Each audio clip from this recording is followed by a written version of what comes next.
آج ہم قرآن کریم کی ایک بہت اہم آیت سورۃ البقرہ کی آیت 104 اور اس کی تفسیر پر بات کر رہے ہیں۔ جی ہمارے پاس جو مواد ہے اس کا عنوان ہے مومنوں کو گفتگو کا سلیقہ اور کافروں کا انجام۔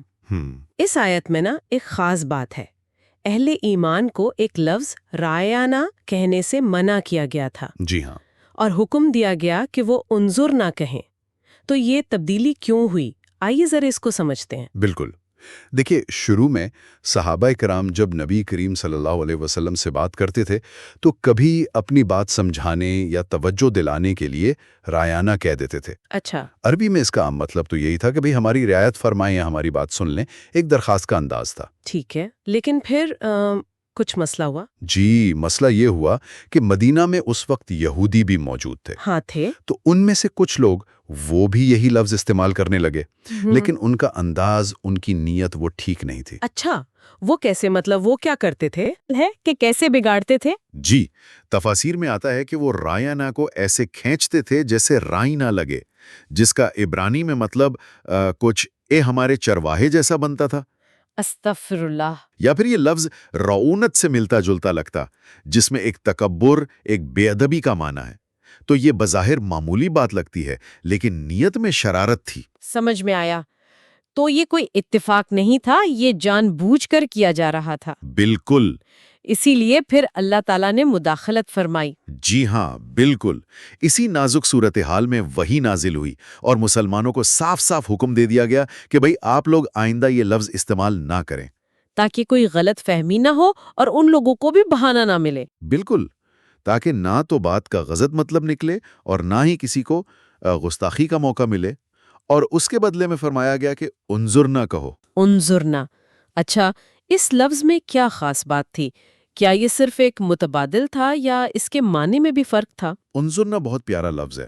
اس کا مطلب ہے ہماری طرف نظریں کرم فرمائیے، یا ہماری بات سن لیجئے، یا یہ بھی کہ ہمارا انتظار کیجئے تاکہ ہم سمجھ لیں۔ تو یہ ایک تو وہی مفہوم ادا کر رہا تھا جو مسلمان چاہتے تھے، لیکن اس میں ادب اور احترام کا پہلو بہت زیادہ تھا۔ اور واضح بھی تھا، ہے نا؟ جی بالکل واضح تھا، اور کسی بھی قسم کے منفی معنی سے پاک تھا۔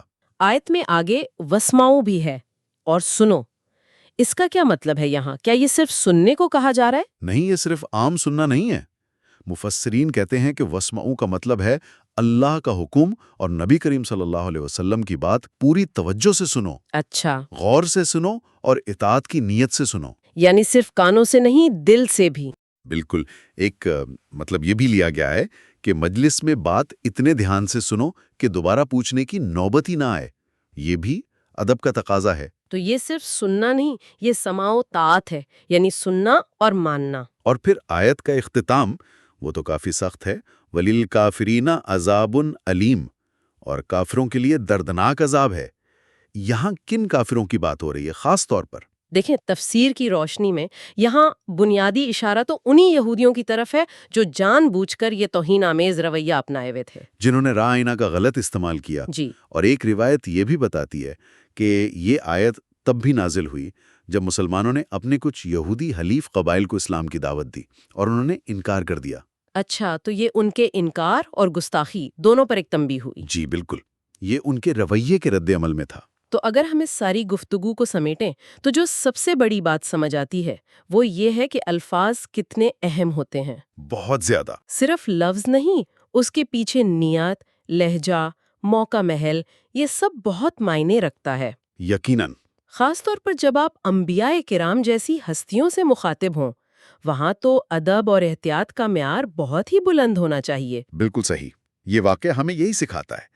دیکھیں نا، ایک معمولی سے لفظ کا فرق کہاں سے کہاں پہنچا دیتا ہے۔ جی، یہ احترام اور بے ادبی کے بیچ کی ایک بہت باریک لکیر ہے۔ اور یہ بات آج بھی اتنی ہی اہم ہے، شاید پہلے سے بھی زیادہ۔ بالکل۔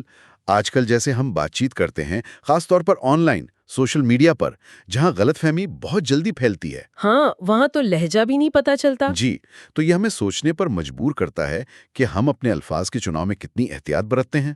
کیا ہم صرف اپنی بات کہہ دینا چاہتے ہیں، یا یہ بھی خیال رکھتے ہیں کہ ہمارے انداز سے، ہمارے الفاظ سے کسی کی دل آزاری نہ ہو؟ یہ واقعی ایک اہم سوال ہے جس پر ہم سب کو غور کرنا چاہیے۔ بہت شکریہ اس گہرائی سے بات کرنے